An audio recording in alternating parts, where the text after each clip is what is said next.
రాజమండ్రి ఆర్యాపురం కాలభైరవ స్వామి క్షేత్రంలో అక్టోబర్ 2వ తేదీన మహాలయ అమావాస్య సందర్భంగా కాలభైరవునికి వార్షిక లక్ష రుద్రాభిషేకం నిర్వహిస్తున్నామని గురుస్వామి వెల్లడించారు. స్థానిక ఆర్యాపురం గోదావరి తీరాన కొలువు తీరిన కాలభైరవ స్వామి క్షేత్రంలో అక్టోబర్ 2వ తేదీన బుధవారం మహాలయ అమావాస్య సందర్భంగా సర్వప్రీతి అమావాస్య సందర్భంగా కాలభైరవ గురు సంస్థాన్ మఠం వ్యవస్థాపకులు శ్రీ కాలభైరవ గురు స్వామీజీ ఆధ్వర్యంలో సర్వజనులకు ఆయురారోగ్య అష్టైశ్వర్యములు కలగాలనే శుభ సంకల్పంతో స్వర్ణాకర్షణ కాలభైరవ స్వామి వారికి బుధవారం 4:30 గంటలకు లక్ష రుద్రాక్షలతో ప్రత్యేక పూజ, సుగంధ ద్రవ్యాలతో జలాభిషేకం, 5:30 కాలభైరవ మహాచండీ హోమం జరుగును. పూజ, అభిషేకం, హోమం అనంతరం పూజించిన శక్తివంతమైన రుద్రాక్షలను సంవత్సరమంతా ధన ప్రసాదముతో పాటు భక్తులకు వితరణ జరుగునని తెలిపారు. ఉదయం 10:30 భక్తులకు అన్నప్రసాద సేవ ప్రారంభమవుతుందని అన్నారు. అక్టోబర్ 2, 2024 బుధవారం సంపూర్ణ సూర్యగ్రహణమని కొన్ని మాధ్యమాల్లో ప్రచారం జరుగుతుందని, వాస్తవానికి 2024-25 క్రోధినామ సంవత్సరంలో ఎటువంటి గ్రహణాలు లేవని మన పంచాంగకర్తలు, పండితులు తెలియజేస్తున్నారని అన్నారు. భారతదేశంలో గ్రహణం ఏదీ కనిపించదని, భారతదేశంలో నివసించే ప్రజలు ఏ విధమైనటువంటి గ్రహ నియమాలు, శాంతి ప్రక్రియలు పాటించవలసిన అవసరం లేదని అన్నారు. పిల్లలకు, వృద్ధులకు మరియు గర్భిణీ స్త్రీలకు కూడా ఏ విధమైన సూతకం ఉండదని తెలిపారు. దక్షిణ అమెరికా ఖండంలోని చిలీ మరియు అర్జెంటీనాలోని చాలా ప్రాంతాలలో సూర్యగ్రహణం కనిపిస్తుందని అన్నారు.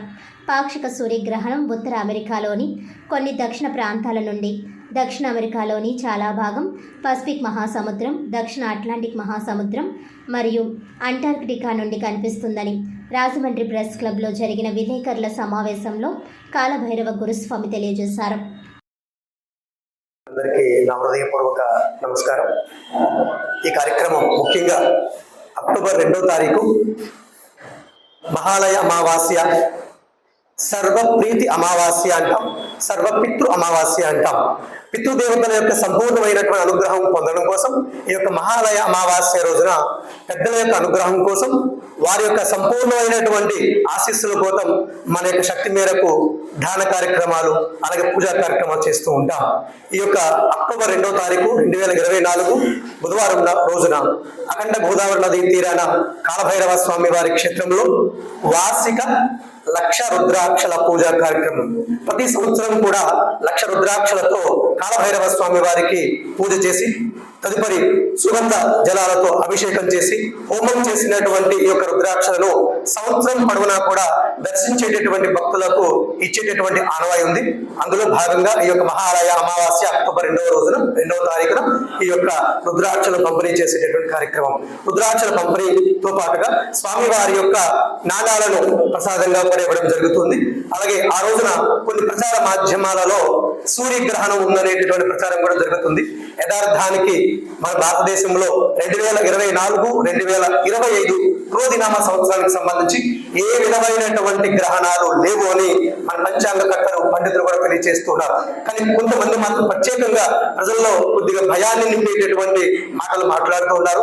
ఏ నక్షత్రం వారికి, ఏ రాసుల వారికి కూడా ఏ విధమైనటువంటి పరిహారాలు, శాంతులు చేసుకోవాల్సినటువంటి అవసరం లేదు.